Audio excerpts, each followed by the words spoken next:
everyone. Okay, so continuing from last week's chapter, this one pretty much all but confirmed the vestiges of the other holders are sacrificing themselves to stop Shigaraki by throwing themselves at him, as apparently Star and Stripe did in fact leave a scar inside All For One's mental domain, as it were. Now, from my understanding of the logistics of this plan, whether things whether this leads to success or failure, this plan will kill the vestiges of the other holders, leaving Izuku essentially quirkless. Which is why Kudo had asked Banjo to stay behind, leading to the ending of the chapter where we see Izuku look like he's about to become Venom. Now, the thing is, prior to reading this chapter, I had heard the occasional theory out there that the vestige of Star and Stripe that lives in All For One, at least I'm assuming that's where it is, might potentially become the new core of One For All. And truth be told, there are factors about this chapter that do seem to point in that direction.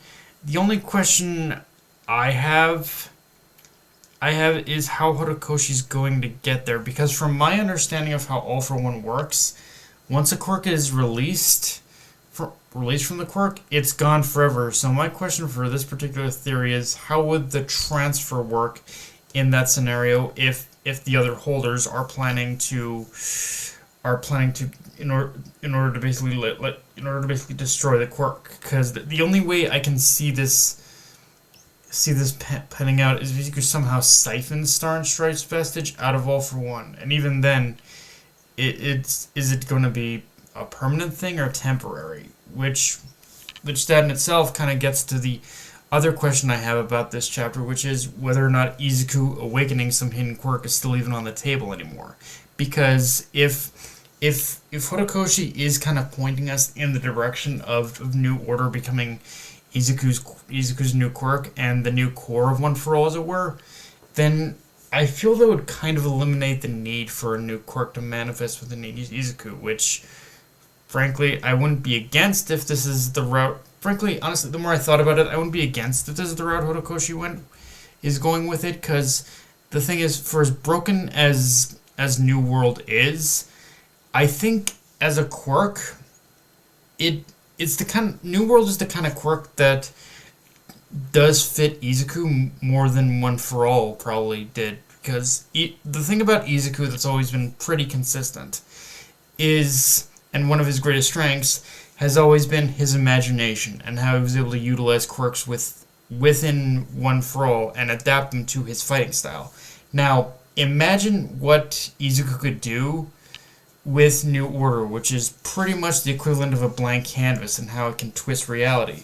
So in Izuku's hands, probably it's honestly having New Order if it's probably more dangerous than what we saw from Star. Like having an ability like New World where you can twist reality. Imagine what that can do in the hands of Izuku, someone who does have an active imagination, someone who does have a near endless supply of like an imagination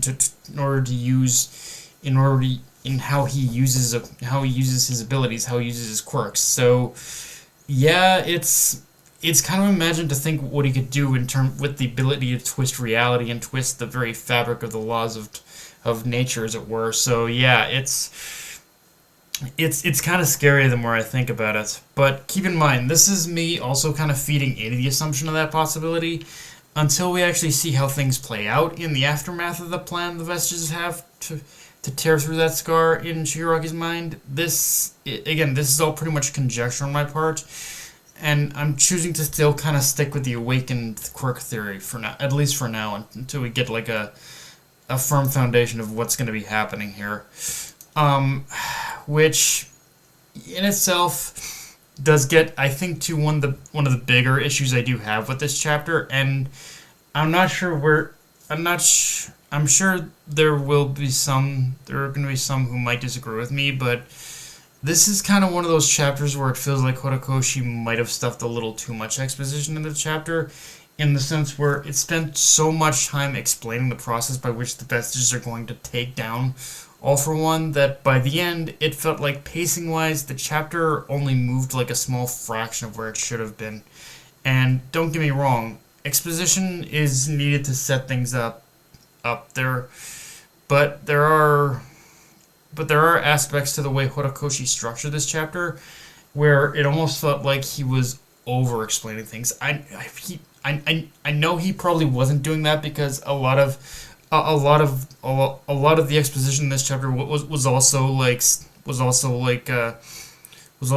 respond other characters talking and whatnot, but it's like and responding to Kudo, but at the same time it's like it a lot of there's so much compact dialogue in this chapter that it almost felt like there was a lot of over explaining to the whole thing, honestly. Um,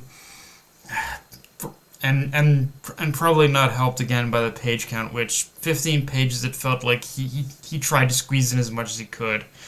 On the other hand, to that though, I do like how we get to see Nana acknowledge that yeah, even now Izuku still sees One for All as an irreplaceable gift and a blessing, like that even after everything he's done to become stronger, after all the power he's gained from the quirk, Izuku's still like humbled to have this power at all. It's a nice moment, and honestly something I wish we got a little bit more of in this back half of the series. Although I guess in Izuku's case, it is when he's at his lowest point when he starts to come to terms with these types of realizations. And right now he's realizing there really is no other way to defeat Shigaraki, which better late than never, although at least Kudo found a way to help Izuku reach him. It's just a matter of if they can make this work.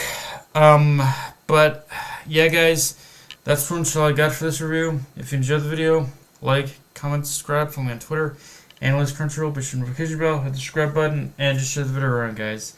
Dark Knight of Anime, signing off. Later, everyone.